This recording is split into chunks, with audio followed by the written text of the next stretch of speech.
Колегата Борче Боновски разговара со генералниот директор на Железници Никола Костов. Борче, повели. Така, Александар, во Македонија за последните 2 месеци од кога донесе законот за мигранти, во државава нелегално влегли и добиле потврда од МВР над 40.000 азиланти, мигранти.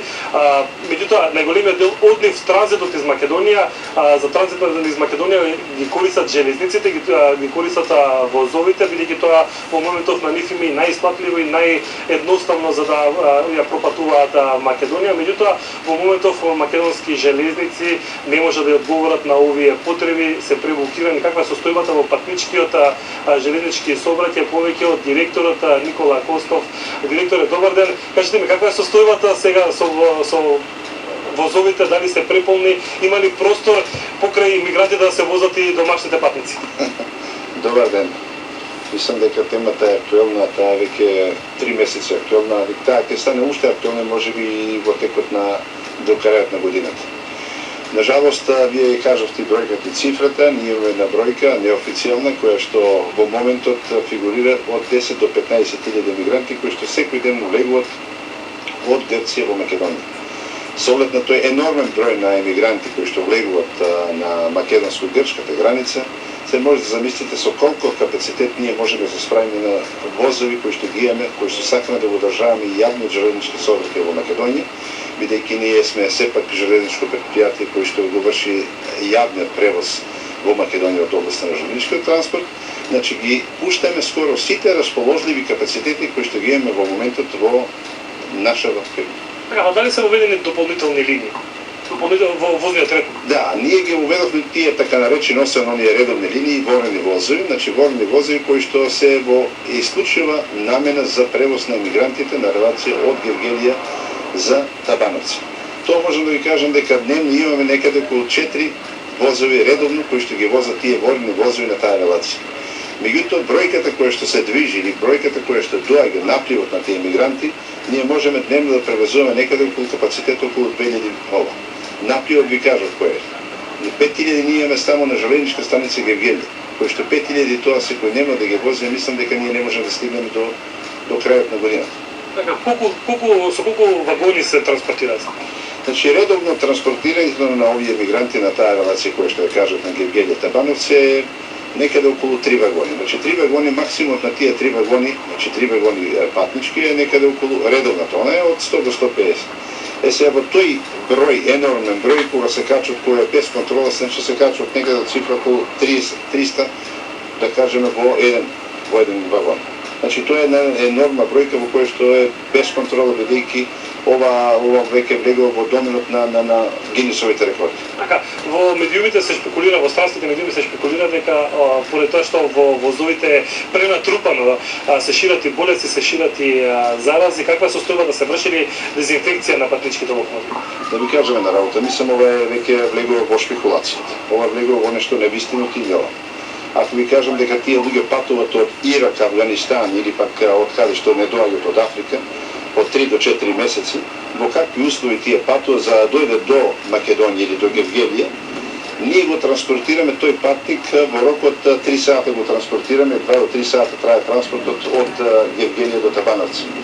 Значи, ширењето на таа зараза не е во вагонот, напротив, тоа е веќе малку пошироко здравствено прашање кое што може би ќе одговорат повеќе здравствените институции него ли македонски железници. Значи, надлежноста на македонски железници, освен што е во транспорт и возењето на таква една толпа на имигранти, на група, на овој наплив кој што ви кажавме, ние вршиме секојдневна дезинфекција во соработка со Црвениот крст, во соработка со УНКЦР, со надлежните здравствени организации, во доменот на можноста на тоа што може во тој домен, во тој временски период да се направи. Ако ви кажам дека тој воз, значи не застанува, тој од Гевгелија до Табановци оди и се враќа, значи за каков вид на временски терминал се работи, за каква дезинфекција. Значи секако дека се врши дезинфекција, меѓутоа во услови, ворени услови кои што е вореден и овој настан. Дали се дисциплинирани патници сите овие емигранти и плаќат ли карти, колку чини карта за? Значи, што се однесува до тоа дека плаќат карти, мислам дека ние од тој аспект, тоа е за нас, како што кажуваме, еден приход, кој што приход е добре дојден за македонски железници. Меѓутоа морам да ви кажам дека тоа вие кажате дисциплиниране. Во секој случај дисциплината не е на високо ниво, ако се однесува патнички, ако се однесува сообраќајна сигурност и така натаму. Вие сами гледате дека и кога ќе дојде возот во Гевгелија, тоа е веќе еден кордон, една трка за влез во возот. Во таа ситуација ние како железница, како македонски железници, ние не можеме да се справиме бидејќи од нашите луѓе кои што се таму на железничка станица во Гевгелија, кога ќе нагаде народ од 3000 до 5000 во возот, вие може да замислите во каков ред или во каква организација или за каква дисциплина се работи. Нажалост, сликата е таква, сликата е неповторлива, меѓутоа ситуацијата ние во оваа ситуација се справуваме на начин кој што не дозволуваат условите и време.